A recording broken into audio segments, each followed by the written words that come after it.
에스더 2장 1절에서 23절까지의 말씀.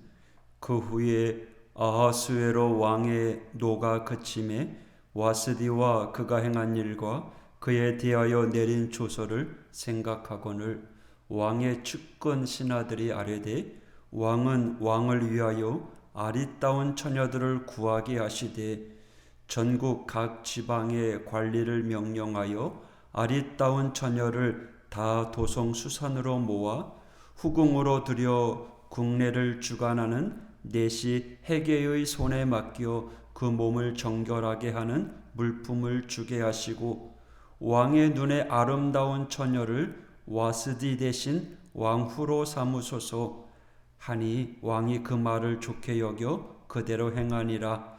도성 수산에 한 유다인이 있으니 이름은 모르드게라. 그는 베냐민 자손이니 기스의 증손이요 시므이의 손자요 야일의 아들이라. 전에 바벨론 왕 느부갓네살이 예루살렘에서 유다 왕 여고냐와 백성을 사로잡아 갈 때에 모르드게도 함께 사로잡혔더라. 그의 삼촌의 딸 하다사 곧 에스더는 부모가 없었으나 용모가 곱고 아리따운 처녀라. 그의 부모가 죽은 후에 모르드게가 자기 딸같이 양육하더라. 왕의 조서와 명령이 반포됨에 처녀들이 도성 수산에 많이 모여 헤게의 수하에 나아갈 때에 에스더도 왕궁으로 이끌려가서 궁녀를 주관하는 헤게의 수하에 속하니 헤게가 이 처녀를 좋게 보고 은혜를 베풀어 몸을 정결하게 할 물품과 일용품을 곧 주며 또 왕궁에서 의례 주는 7 궁녀를 주고 에스더와 그 궁녀들을 후궁 아름다운 처소로 옮기더라. 에스더가 자기의 민족과 종족을 말하지 아니하니 이는 모르드게가 명령하여 말하지 말라 하였음이라. 모르드게가 날마다 후궁 뜰 안으로 왕래하며 에스더의 안부와 어떻게 될지를 알고자 하였더라. 처녀마다 차례대로 아하수에로 왕에게 나아가기 전에 여자에 대하여 정한 규례대로 12달 동안을 행하되 6달은 몰약 기름을 쓰고 6달은 향품과 여자에게 쓰는 다른 물품을 써서 몸을 정결하게 하는 기한을 마치며 처녀가 왕에게 나아갈 때에는 그가 구하는 것을 다 주어 후궁에서 왕궁으로 가지고 가게 하고 저녁이면 갔다가 아침에는 둘째 후궁으로 돌아와서 비빈을 주관하는 내시 사하스 가스의 수하에 속하고 왕이 그를 기뻐하여 그의 이름을 부르지 아니하면 다시 왕에게 나아가지 못하더라.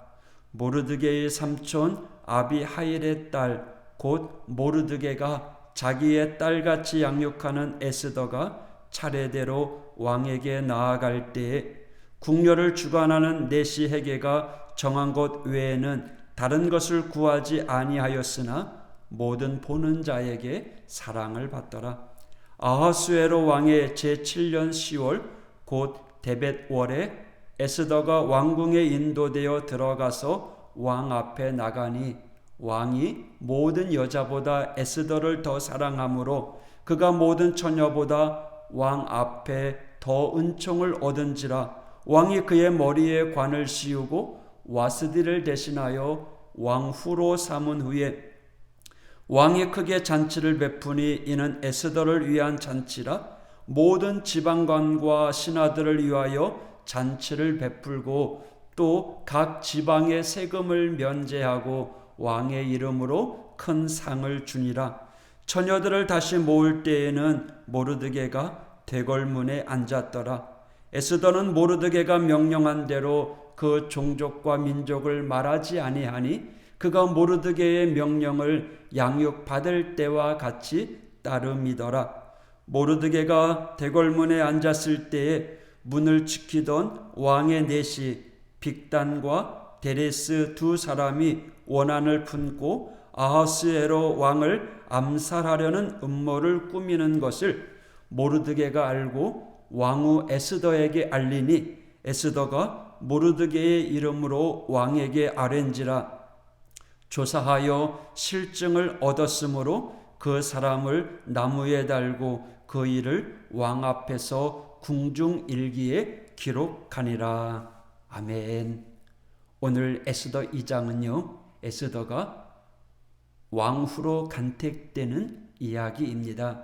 오늘 성경은 이렇게 시작하죠. 1절, 그 후에 아하수에로 왕의 노가 그침에 와스디와 그가 행한 일과 그에 대하여 내린 조서를 생각하거늘 왕의 측근 신하들이 아뢰되 왕은 왕을 이유하여 아리따운 처녀들을 구하게 하시되 4절, 왕의 눈에 아름다운 처녀를 와스디 대신 왕후로 삼으소서 하니 왕이 그 말을 좋게 여겨 그대로 행하니라.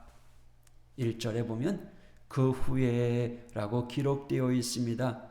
뭔 일 후일까요? 앞에 1장의 내용을 이어받으면 어제 읽었던 말씀이었죠. 왕후 와스디가 왕후 자리에서 폐위한 이후를 이야기할 겁니다. 학자들은 조금 다른 견해를 이야기하는데요.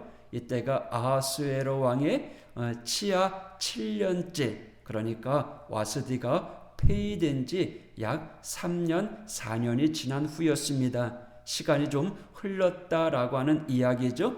치하 7년은 479년경인데 이때가 바사가 헬라, 즉 그리스도와의 전쟁에서 패한 직후입니다. 1장에서 전국의 장수와 지도자들을 불러 모아 180일간의 군사회의를 하고 마지막에 잔치를 벌였던 것이 이 전쟁을 위하였던 것인데, 그 결과 전쟁에서 패하자 아하수에로 왕의 마음이 허전해집니다. 부인이었던 왕후 와스디에 대한 그리움이 커진 듯합니다. 그러자 바싹 긴장하는 이들이 있죠. 누군가요? 성경의 왕의 측근 신하들, 핵관이죠. 누군가 하면 1장에 왕후 폐위를 주장했던 무무관을 비롯한 내시들, 고위 관리직이었습니다. 왕이 와스디 왕후를 그리워하자 폐위시킨 것을 후회하는 느낌을 받게 되었습니다. 그러자 이 사람들이 긴장하게 된 거죠. 폐위된 왕후가 복권이 되면 폐위를 주장했던 자신들의 처지가 위태롭다라고 느껴진 이들이 먼저 왕에게 선수를 치는 겁니다. 어떻게 해요? 새롭게 왕후를 뽑자고, 간택하자고 노리는 겁니다. 사실일 겁니다. 그래서 전국에 아름다운 처녀들을 수산궁으로 모이게 합니다. 그리고 준비시켜서 왕 앞에 면접을 보게 하는 거죠. 그런데 왕이 그 중에 한 여인을 왕으로 간택합니다. 그렇게 간택된 이가 바로 이 성경의 주인공 에스더입니다.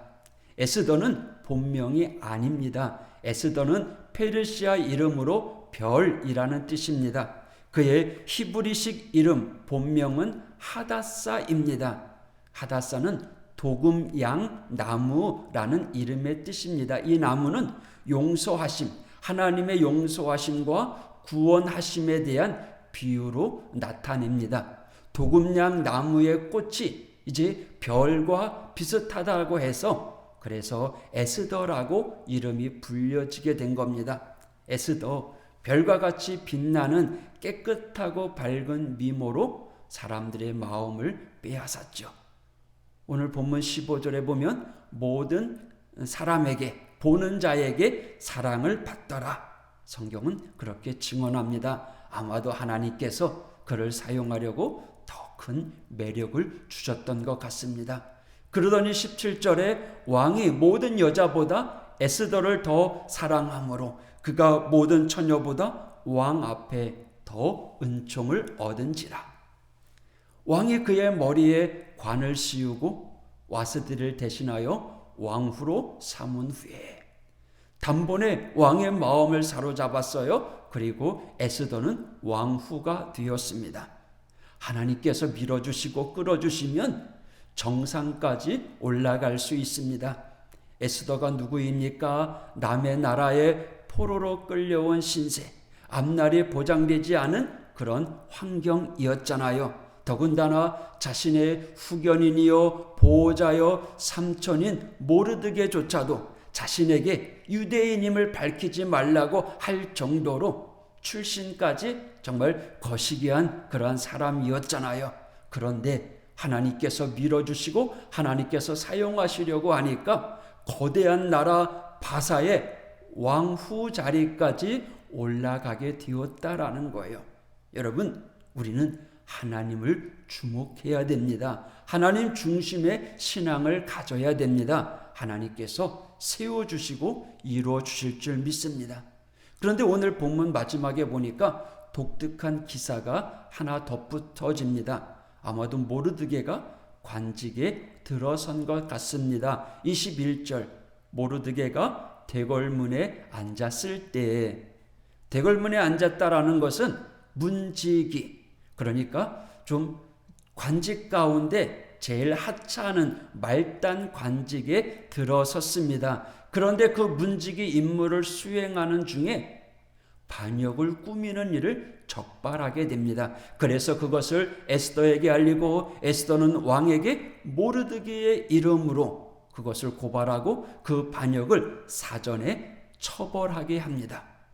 다시 말해 왕을 살해하려고 하는 음모를 사전 적발해서 왕의 목숨을 구해준 것이죠. 누가요? 모르드게가. 그래서 23절에 조사하여 실증을 얻었으므로 두 사람을 나무에 달고 그 일을 왕 앞에서 궁중일기에 기록하니라. 아하스에로 왕이 직접 그 일을 궁중일기에 기록하도록 하였습니다. 그런데 그 우연한 일, 그야말로 소가 뒷걸음치다가 쥐잡기 같은 이 일, 이것을 왜 궁중일기에 기록했을까요? 별로 필요 없을 것 같은데. 그런데요, 아닙니다. 필요합니다. 후일에 그걸 알게 됩니다. 에스더를 읽다 보면 왜 그것을 기록했는지 내용이 나오게 됩니다.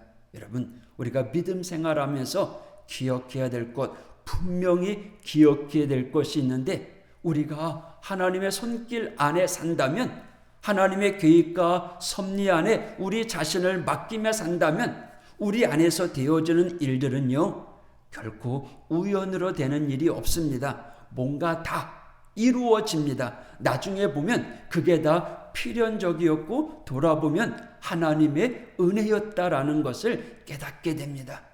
그때 그렇게 되지 않았더라면 나는 나중에 엉뚱한 삶을 살게 되었을 거야 라고 하는 경우도 많이 있다라는 거죠. 여러분, 우리는 하나님의 손길 안에 있습니다. 우리의 자녀들도 하나님의 손길 안에 있습니다. 오늘 제목이 뭡니까? 하나님의 손길이면 됩니다. 할렐루야. 하나님의 손길 안에 있으면, 하나님의 보호하심 가운데 있으면 만사 형통, everything okay. 할렐루야. 오늘도 하나님께서 선하게 인도하시고 주님의 능력의 손으로 우리를 붙잡아 주시고 불꽃 같은 눈동자로 우리를 지켜보시고 계십니다. 오늘도 모든 것이 합력하여 선을 이루시는 그 하나님의 은혜와 축복이 오늘도 하오교회 모든 성도들에게 함께 하시기를 주님의 이름으로 축복합니다. 기도하겠습니다. 하나님 아버지 감사합니다. 하나님의 손길이면 됩니다. 우리가 하나님의 손길 안에 있고 하나님의 인도하신 가운데 세워져 간다면 오늘도 우리가 행하는 모든 일들이 하나님의 계획 속에 들어져 있는 줄 믿습니다. 때로는 그 길에 잘 나가는 길이라고 할지라도, 때로는 우리 앞에 장애물과 고난이 있다고 할지라도 고난을 통하여 이루실 하나님의 계획을 깨닫고 오늘도 그저 묵묵히 순종하며 아멘하며 우리에게 맡겨진 일을 감당하는 우리 믿음의 성도들 될 수 있도록 인도하여 주옵소서. 전능하신 하나님 함께하여 주실진데 하오교회의 모든 믿음의 가정들 하나님께서 오늘도 주님의 능력의 장중에 붙잡아 주시고 승리의 길을 걸어가는 모든 성도들 될 수 있도록 인도하여 주시옵소서. 예수님 이름으로 간구하며 기도했습니다. 아멘, 아멘.